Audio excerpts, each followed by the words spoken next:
إنما يخشى الله من عباده العلماء. بسم اللہ الرحمن الرحیم. السلام علیکم ورحمۃ اللہ وبرکاتہ. دوستو، امید ہے کہ آپ سب خیر و عافیت سے ہو گئے. میرے عزیز ساتھیوں، آج آپ حضرات کی خدمت میں قرآن کریم کی ایک سورت کے ترجمے کے تعلق سے کچھ باتیں پیش کروں گا کہ کس طریقے سے لوگ اس سورت کے ترجمے کو بگاڑ کے لوگوں کے سامنے بیان کرتے ہیں، اور ایک روایت کی حقیقت بھی بیان کی جائے گی کہ اس کو رو رو کے لوگوں کے سامنے بیان کیا جاتا ہے، خود بھی روتے ہیں اور لوگوں کو بھی رلاتے ہیں. تو ویڈیو کو دھیان اور توجہ سے دیکھیں، انشاءاللہ بہت فائدہ ہوگا. سب سے پہلے ہم روایت پہ بات کرتے ہیں. آپ جو ہے فتاویٰ کھول کے دیکھیں گے نا ویب سائٹ پہ جا کے، بنوری ٹاؤن، تو اس پہ وہ فتویٰ آپ کو مل جائے گا. اسی طریقے سے غیر معتبر روایات کا فنی جائزہ کتاب کھول کے دیکھیں گے، اس میں بھی آپ کو وہ روایت مل جائے گی کہ اس کو من گھڑت کہا گیا ہے. سنیں روایت. رسول اللہ صلی اللہ علیہ وسلم کے پاس ایک مرتبہ حضرت جبرائیل علیہ السلام غمگین حالت میں آئے، غم کے پہاڑ جیسے ٹوٹے ہوئے ہو اس طریقے کی حالت میں جبرائیل علیہ السلام رسول اللہ صلی اللہ علیہ وسلم کے پاس تشریف لاتے ہیں. تو رسول اللہ صلی اللہ علیہ وسلم پوچھتے ہیں، جبرائیل تیرا چہرہ بتا رہا ہے کہ کوئی غم کی خبر ہے، بڑا غمگین ہے، آخر کیا بات ہے، کیا وجہ ہے کہ چہرے پہ آج مایوسی ہے، غمگین چہرہ ہے؟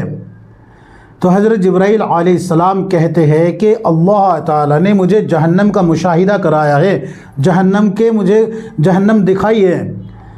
اور پھر جبرائیل علیہ السلام کہتے ہیں کہ جہنم کے 7 طبقے ہیں. سب سے نیچے والے طبقے میں منافق جائیں گے، اس کے اوپر والے میں مشرک جائیں گے، اس کے اوپر والے میں چاند اور سورج کی پوجا کرنے والے جائیں گے. اسی طریقے سے سارے طبقے گنوا دیے جاتے ہیں، اور سب سے اوپر والے طبقے میں یا رسول اللہ آپ کے وہ امتی جائیں گے جو گناہ کرتے کرتے مر گئے. تو رسول اللہ صلی اللہ علیہ وسلم کو اس خبر سے ایسا شوق لگتا ہے کہ آپ صلی اللہ علیہ وسلم اپنا کمرہ بند کر کے، حجرہ بند کر کے اور کسی سے بات نہیں کرتے. حضرت ابوبکر صدیق رضی اللہ عنہ آتے ہیں آپ کے پاس، ان سے بھی آپ بات نہیں کرتے، دروازہ بھی نہیں کھولتے. حضرت عمر رضی اللہ عنہ آتے ہیں، ان کے لیے بھی دروازہ نہیں کھلتا. حضرت عثمان رضی اللہ عنہ آتے ہیں، ان کے لیے بھی دروازہ نہیں کھلتا. پھر حضرت علی رضی اللہ عنہ حضرت فاطمہ رضی اللہ عنہا کو بھیجتے ہیں تو دروازہ کھلتا ہے. اور دروازہ کھلنے کے بعد حضرت فاطمہ رضی اللہ عنہا رسول اللہ صلی اللہ علیہ وسلم سے پوچھتی ہے، اے میرے ابا، اے اللہ کے نبی، آخر آپ 3 دن سے اپنے حجرے میں بند ہے، آپ 3 دن سے کسی سے بات نہیں کر رہے، ملاقات نہیں کر رہے، آخر ایسی کون سی بات آپ کے سامنے پیش کر دی گئی جس کی وجہ سے آپ کی یہ حالت ہو گئی؟ تو رسول اللہ صلی اللہ علیہ وسلم رو پڑتے ہیں، اور اس قدر روتے ہیں کہ حضرت فاطمہ رضی اللہ عنہ بھی رونے لگتی ہے. اور پھر رسول اللہ صلی اللہ علیہ وسلم ایک طویل حدیث بیان کرتے ہیں کہ جب ساری کائنات انسانی کا حساب و کتاب ختم ہو جائے گا اور جنتی جنت میں چلے جائیں گے، دوزخی دوزخ میں چلے جائیں گے، اور میری امت کے وہ مسلمان جو گناہ کرتے کرتے مر گئے اور وہ جہنم میں جل رہے ہوں گے، تڑپ رہے ہوں گے، اس طریقے سے اس کو بیان کیا جاتا ہے. رو رو کے بیان کرتے ہیں واعظین حضرات اس کو رو رو کے بیان کرتے ہیں، اور اس طریقے سے بیان کرتے ہیں کہ حضرت جبرائیل علیہ السلام کو حکم ہوگا اللہ کی طرف سے کہ جاؤ جا کے جہنم والوں کا، محمد صلی اللہ علیہ وسلم کی اس امت کا جو جہنم میں ہے ان کا حال دیکھ کے آؤ. حضرت جبرائیل علیہ السلام جائیں گے، جانے کے بعد جہنمیوں کا حال دیکھیں گے کہ آگ جو ہے ان کو اس طریقے سے جلا رہی ہے کہ ان کے جسم پھول چکے ہیں اور ان کے دلوں پہ آگ چڑھی ہوئی ہے. اس طریقے سے اس کو بیان کیا جاتا ہے. اور حضرت جبرائیل علیہ السلام سے یہ لوگ کہیں گے کہ آپ دنیا میں اللہ کا پیغام لے کے رسول اللہ صلی اللہ علیہ وسلم کے پاس جاتے تھے، آج آپ ہمارا پیغام رسول اللہ صلی اللہ علیہ وسلم تک پہنچا دیجئے کہ یا رسول اللہ آپ کے امت کے وہ مسلمان جو کسی وجہ سے گناہ کرتے ہوئے مر گئے، یا رسول اللہ وہ مسلمان ہلاک ہو گئے، وہ برباد ہو گئے، جہنم کے اندر ان کی بہت بری حالت ہو گئی ہے۔ جبرائیل علیہ السلام بھی اس حالت کو دیکھ کر رو پڑتے ہیں اور رسول اللہ صلی اللہ علیہ وسلم کے پاس جاتے ہیں، اور پھر جو ہے جانے کے بعد رسول اللہ صلی اللہ علیہ وسلم کو حالات بتاتے ہیں، تو رسول اللہ صلی اللہ علیہ وسلم اللہ تبارک و تعالیٰ سے التجا کریں گے اور اللہ سے دعا کریں گے، یا اے اللہ میری امت کے ان مسلمانوں کو جہنم سے نکال دے۔ تو اللہ کی طرف سے یہ حکم ہوگا، اے میرے محبوب میں تجھے غمگین نہیں دیکھ سکتا، اس لیے میں ان تمام مسلمانوں کو جہنم سے نکالتا ہوں جو بغیر شرک کیے مرے ہیں، ان تمام گناہ گاروں کو جہنم سے نکال لیا جائے گا۔ تو کیا ہے اس روایت کی حقیقت؟ میں نے مفہوم بیان کیا ہے۔ اگر آپ کو مکمل روایت تلاش کرنی ہے تو بنوری ٹاؤن کی سائٹ پہ جا کے آپ دیکھ لیجئے گا۔ اسی طریقے سے حضرت مولانا طارق جمیل صاحب کا بیان سنیں گے تو انہوں نے بھی اس کو جو ہے تفصیل سے بیان کیا ہے اور رو رو کر بیان کیا ہے۔ آپ اس کو خوب اچھے سے جو ہے نا حضرت مولانا طارق جمیل صاحب سے سن سکتے ہیں۔ یہ روایت بالکل من گھڑت ہے، اس کی کوئی حقیقت نہیں ہے، اس کو بیان نہ کیا جائے، اس کو بیان کرنے کی اجازت نہیں ہے۔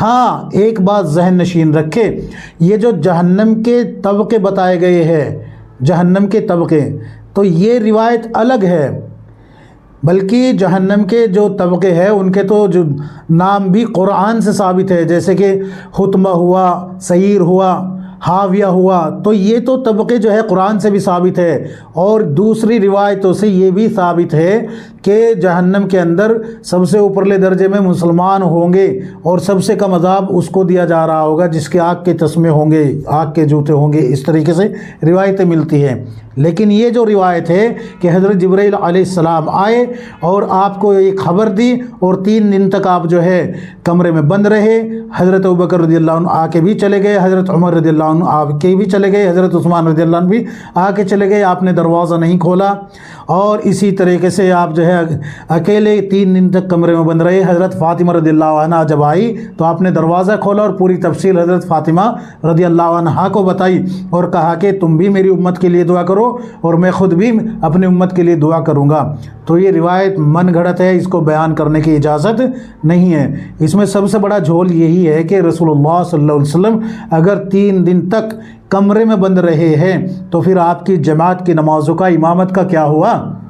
آپ کی جو جماعت سے نماز پڑھتے تھے صحابہ اکرام آپ کے پیچھے، آپ امام ہوتے تھے، تو آپ کی امامت کا اور جماعت کی نمازوں کا کیا ہوا؟ تو یہ جو ہے بالکل من گھڑت اور باطل روایت ہے، اس کو بیان نہ کیا جائے۔ اب ہم آتے ہیں قرآن کریم کی اس صورت کے ترجمے کی طرف جس کو بیان کرنے والے بیان کرنے میں بگاڑ دیتے ہیں۔ مشہور ہے، وہ عام مسلمانوں کو یاد ہے وہ صورت، وہ ہے وَالضُّحَىٰ وَاللَّيْلِ إِذَا سَجَىٰ۔ یہ جو صورت ہے نا، اس کے جو آیت ہے یہ وَالضُّحَىٰ، تو اس میں کیا کہتے ہیں بیان کرنے والے؟ وَالضُّحَىٰ، اے نبی صلی اللہ علیہ وسلم تیرے چہرے کی قسم، تیرے نورانی چہرے کی قسم، وَاللَّيْلِ إِذَا سَجَىٰ، اور تیری سیاہ زلفوں کی قسم، تیری سیاہ زلفوں کی قسم۔ پھر اس میں تفسیر پیش کرتے ہیں، بہت طویل تفسیر، رسول اللہ صلی اللہ علیہ وسلم کے چہرے انوار کو سامنے رکھ کے، آپ کی زلفوں کو سامنے رکھ کے پھر تفسیر بیان کرتے ہیں۔ تو کیا ہے اس کی حقیقت؟ یہ میرے ہاتھ میں منتخب فتاوی دارالعلوم دیوبند، اس کا صفحہ نمبر آپ 39 یعنی کہ 39 کھول کے دیکھیں گے تو اس میں لکھا ہوا ہے، کیا فرماتے ہیں حضرات علماء دین و مفتیان شرع متین مسئلہ مندرجہ ذیل میں؟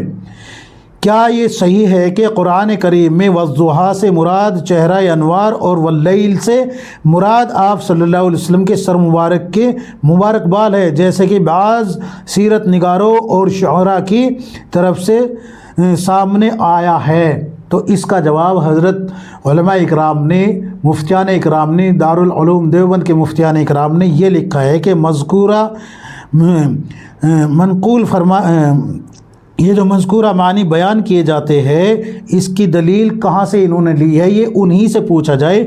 اس کی کوئی حقیقت نہیں ہے کہ آپ صلی اللہ علیہ وسلم کے چہرے کی قسم کھائی ہو اور آپ صلی اللہ علیہ وسلم کے زلفوں کی قسم کھائی ہو۔ یہ بالکل جو ہے غلط تفسیر اور غلط ترجمہ ہوتا ہے، اس کو بیان کرنے کی اجازت نہیں ہے۔ جو حقیقی ترجمہ ہے نا وہ بیان کرے، جو حقیقی ترجمہ ہے وہ بیان کرے، جو حقیقی تفسیر ہے وہ بیان کرے۔ یہ جو اشعار پڑھنے والے ہیں نا، اور یہ جو سیرت پہ جو ہے باتیں کرنے والے ہیں اشعار کی شکل میں، تو یہ انہوں نے گڑھی ہے یہ تفسیر، اور پھر جو ہے عوام تو ظاہر سی بات ہے پھر عاشق ہو جاتی ہے، یہ واہ لوٹنے کے لیے کرتے ہیں، اور عوام پھر اس کو بیان کرنا شروع کر دیتی ہے۔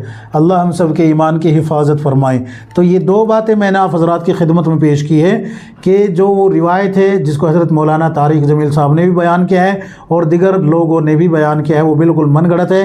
اسی طریقے سے یہ جو والضحیٰ واللیل اذا سجا یہ جو ترجمہ کیا جاتا ہے اور تفسیر کی جاتی ہے، یہ بھی بالکل باطل ہے، اس کی کوئی حقیقت نہیں ہے، اس کو بھی بیان نہ کیا جائے۔ اس تفسیر کو بھی آپ حضرت مولانا طارق جمیل صاحب سے سن سکتے ہیں۔ اللہ تبارک و تعالی ہم سب کو کتاب و سنت کے مطابق زندگی گزارنے کی توفیق عطا فرمائے، آمین یا رب العالمین۔